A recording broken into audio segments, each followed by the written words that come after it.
warahmatullahi wabarakatuh. Sahabat-sahabat subscriber juga pemirsa YouTube yang berbahagia. Pada kesempatan kali ini izinkan saya untuk hadir bersama seorang ustadz. Nah, beliau adalah Ustadz Habibul Mukhtar. Beliau Ustadz Fikih di MA El Bayan. Assalamualaikum Ustadz Habib. Waalaikumsalam warahmatullahi wabarakatuh. Apa kabar? Alhamdulillah sehat-sehat ya. Beliau itu punya keistimewaan, malah banyak sekali keistimewaan. Selain sebagai Ustadz di MA El Bayan, beliau juga sebagai Ketua Ranting NU Desa Mulyasari. Untuk tanfidnya atau suryahnya? Tanfidnya. Oh, berarti masih muda ya, Tad? Alhamdulillah ya. Iya. Saya ingin memberikan beberapa pertanyaan kepada Ustadz Habib berkaitan dengan mapel yang Ustadz Habib pegang, yaitu tentang fikih. Nah, kalau misalnya menginginkan suatu ilmu bermanfaat, paling tidak fikih itu kan bisa diaplikasikan dalam kehidupan sehari-hari. Kira-kira Ustadz Habib bisa menjelaskan kepada pemirsa YouTube apa sih dari keuntungannya kita mempelajari fikih di saat kekinian, di masa-masa sekarang ini kan kelihatannya orang lebih mengabaikan fikih. Bisa didefinisikan tentang fikih, kemudian apa manfaatnya dengan kita belajar fikih? Oh ya. Bismillahirrahmanirrahim. Fikih itu adalah sebuah ilmu yang memang ada dari zaman dulu. Zaman Rasulullah juga sudah ada, akan tetapi belum dibukukan. Sampai para ulama membukukan tentang fikih, dan diantaranya adalah ada fikih muamalah, ada fikih ibadah dan sebagainya. Untuk fikih di madrasah aliyah itu adalah keterkaitan dengan fikih-fikih ibadah mahdoh ataupun ibadah baru mahdoh. Di antaranya adalah contoh dari fikih kelas 11 itu ada materi tentang pernikahan, di mana itu adalah teori yang nanti akan dipraktekkan di masyarakat tentang pernikahan itu sebenarnya bagaimana. Itu kalau pernikahan diajarkan pada usia siswa MA, apa nanti tidak ditakutkan malah jadi pingin pada nikah tadi? Ya, di situ kan ada apa namanya? Ada hukum nikah, ada yang sunat, ada yang haram, ada yang makruh dan sebagainya. Nah, itu kan kemarin juga saya sampaikan lah, Anda itu ini sudah masuk ke tataran yang sunat, yang wajib, yang makruh ataupun yang bagaimana itu kan. Akhirnya mereka anak-anak juga menjawab ini masih hubungannya masih makruh begitu kan. Kenapa makruh? Karena satu belum punya penghasilan, terus umurnya belum nyampe itu ya. Terus tapi takut berzina lah begitu. Akhirnya lebih baik jangan jangan nikah dulu begitu ya. Jadi kalau seperti itu bagaimana? Maka fasau, maka berpuasalah. Tapi kalau melihat kondisi sekarang, anak-anak hampir semuanya memegang HP. Di situ situs-situs yang memang tidak layak untuk ditonton kan bisa saja ditonton, dibuka oleh siswa lah. Kalau memang misalnya siswa tersebut akhirnya begitu mendengar penjelasan panjenengan ada hukum-hukum seperti itu, berarti saya sudah wajib dong, karena tidak bisa melepaskan syahwat saya. Kalau dengan puasa juga berat kan, itu gimana tadi? Ya, itu yang pendampingan yang pertama adalah tentang umur gitu ya. Karena umur itu adalah harus batasannya dalam KUA kan sudah jelas. Nah, untuk umur SMA itu kan belum masuk. Jadi sementara Anda harus sabar dulu untuk menanti pernikahan gitu. Karena satu, umurnya belum selesai, belum nyampe. Dan yang paling penting adalah perzinahan jangan sampai dilaksanakan karena itu haram dan tidak boleh. Jadi solusi dari fikih hanya sekedar menyarankan untuk sabar gitu. Ya sabar terus puasa itu kan memang anjuran fikihnya kan seperti itu. Kalau secara garis besar fikih itu sebetulnya membahas tentang apa tadi? Ada hubungan internal ya, ada hubungan horizontal dan vertikal. Fikih itu kan satu membahas tentang hubungan antara manusia dengan Allah, antara manusia dengan manusia, antara manusia dengan makhluk juga ada. Itu pembahasannya seperti itu. Yeah. Terus kemudian kira-kira untuk aplikasi siswa ataupun masyarakat yang kemudian mempelajari fikih, manfaatnya yang bisa diambil dalam keseharian gimana? Yang pertama adalah dia ketika melaksanakan belajar fikih, maka tatanan kehidupan dalam beragama, khususnya dalam beribadah, akan sesuai dengan syariat. Contoh misalkan dalam permasalahan wudhu, ketika memang dia tidak mengetahui sama sekali tentang syarat dan rukunnya wudhu, maka dia melaksanakan wudhunya juga asal-asalan, pengambilan airnya juga asal-asalan, tidak jelas. Tapi kalau dia mempunyai pemahaman, pemikiran fikih tentang wudhu itu yang benar, yang jelas, maka pengambilan airnya juga harus jelas. Terus batas-batas yang harus dilakukan itu apa saja dan sebagainya, sehingga secara tidak langsung apa yang kita laksanakan sudah benar, sudah betul menurut syar'i. Akan tetapi kembali bahwa semuanya adalah Allah yang akan menerima, baik diterima ataupun tidak adalah hak prerogatif Allah sendiri begitu. Kalau hubungan antara yang manusia dengan manusia yang diatur dalam fikih itu tentang apa? Banyak, termasuk juga jual beli, itu kan manusia dan manusia, hutang piutang, pinjam meminjam, itu diantaranya kan hubungan manusia dengan manusia secara langsung begitu. Walaupun itu juga sebenarnya juga masih termasuk bagian ibadah. Contohnya pinjam meminjam ataupun hutang piutang, itu kan hubungan antara manusia dengan manusia seperti itu. Terus untuk tahapan-tahapannya, misalnya siswa kelas 10, 11, 12 itu dari mulai yang paling ringan kemudian yang paling berat yang dibahas, atau bagaimana itu klasifikasinya yang dipelajari? Iya, untuk kelas 10 itu adalah hubungannya fikihnya adalah tentang penguatan akidah. Akidah juga masuk ke Akidah, dalam fikih. masuk ke penguatan akidah. Contohnya adalah mengesahkan tentang Allah SWT, ya agak sama dengan aplikasi dari tafsir-tafsir yang ada, misalkan surat Al-Ikhlas, itu kan aplikasinya adalah mengesahkan Allah SWT begitu.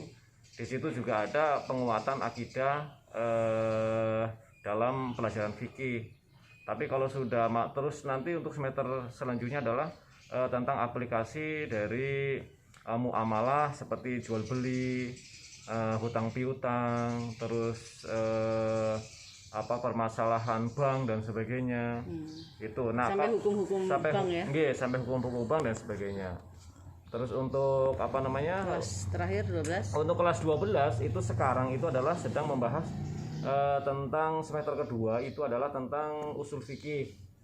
Jadi materi kelas 10 itu adalah tentang penguatan akidah, terus hubungan antara manusia dengan manusia. Terus nanti untuk kelas 11 itu adalah tentang permasalahan kekerasan ataupun jinayat begitu bahasanya, seperti hukum mencuri, pidana ya. Pidana, mencuri, berzina, mabuk-mabukan dan sebagainya. Itu kan kelas 11 itu kan sedang mencari jati diri bahasanya seperti itu. Ada nggak diaplikasikan dengan hukum-hukum positif yang ada di Indonesia? Pasal-pasal KUHP dan lain sebagainya? Iya, ada banyak. Itu tentang jual beli ya, tentang mabuk-mabukan, pencurian itu kan ada. Jadi ada disesuaikan dengan undang-undang yang ada tentang hukum pidana ataupun hukum pidana begitu. Tapi kalau untuk kelas 12 itu sekarang sedang konsentrasi dalam permasalahan pemahaman usul fikih, di mana usul fikih itu kalau menurut pelajaran pelajaran formal itu adalah sama seperti pelajaran kimia. Jadi lumayan jelimet bahasanya untuk usul fikih. Jadi memang harus betul-betul kita pahami, kita hafal juga, itu juga harus sebagai syarat untuk kita memahami usul fikih, tidak hanya paham tapi juga hafal. Contohnya misalkan Al-Qawaidul Khamsah, terus kaidah amar, kaidah nahi, kaidah ngam, kaidah khos, ada takwil, ada tasbih, ada musyabah dan sebagainya. Itu kalau untuk siswa ataupun masyarakat awam ingin mempelajari fikih agar dia tidak terlalu sulit dengan berbagai macam istilah-istilah Arab itu bisa ya tadi ya? Ya. Untuk orang awam yang ingin belajar fikih. Kalau orang awam mestinya kita memahami fikih tidak usul fikih. Kalau usul fikih itu sudah agak kelas mendur gitu ya. Kalau usul fikih itu kan itu pemahamannya orang intelektual bahasanya. Tapi kalau pemahaman awam itu ya tentang ibadah bidah mahdoh lah, seperti misalkan jual beli, sholat, wudhu, terus tentang amaliyah, doa-doa dan sebagainya. Itu lebih mengena ketika hubungannya dengan fikih yang langsung ke orang awam gitu. Kalau untuk usul fikih dan sebagainya itu cuma kaidah kajiannya orang aman dan harus sudah lebih dalam lagi. dalam lagi, harus punya banyak bahan ketika kita memahami tentang usul fikih seperti itu. Kalau mengajarkan kepada siswa tentang adanya perbedaan pandangan ataupun misalnya ada perbedaan hukum kepada siswa, itu diajarkan semuanya atau jenengan menganut salah satu terus kemudian itu yang diajarkan kepada siswa? Biar siswa itu tidak terlalu dominan, tidak terlalu Terlalu kredit, terlalu pusing. terlalu kredit, terlalu pusing, dan jika tidak terlalu fanatik bahasanya, itu memang kami tak sampaikan beberapa pandangan tentang satu hukum yang yang dibahas oleh misalkan ulama mazhab 4 misalkan seperti itu. Contohnya diantaranya adalah seperti seperti orang berwudu itu menurut ulama Syafi'i bahwa mengusap rambut itu adalah hanya boleh satu helai rambut, yang penting terkena air wudu itu kan sudah sah. Tetapi kalau menurut Malikiyah maka rambut itu harus semuanya terbasuh, terkena air wudu. Ya, mengusapnya juga berbeda-beda. Nah itu diantaranya artinya apa? Ketika kita melihat sebuah praktek ibadah di dalam masyarakat itu tidak sama dengan kita, maka kita tidak secara langsung menjustis bahwa itu adalah loh kok seperti itu wudunya, kok seperti ini sholatnya, tahiyat seperti ini, maka kita tidak terlalu fanatik seperti itu. Jadi kami juga tak sampaikan perbedaan-perbedaan pandangan dari ulama-ulama Syafi'iyah, Malikiyah, Hanafiyah dan Hambaliyah terhadap siswa, tapi khususnya untuk siswa kelas 12. Kalau dari misalnya kita kan penganutnya kebanyakan Indonesia itu Syafi'i, jadi nggak cuman mazhabnya Syafi'i aja yang diajarkan, nggak ya, tapi ada perbandingan dengan yang lain. Ya itu, tapi itu kan kalau di kelas di 12. MA 12 ataupun tataran SMA itu belum kita pahami tentang perbedaan cara pandang ulama-ulama tersebut. Nanti kurang lebihnya adalah di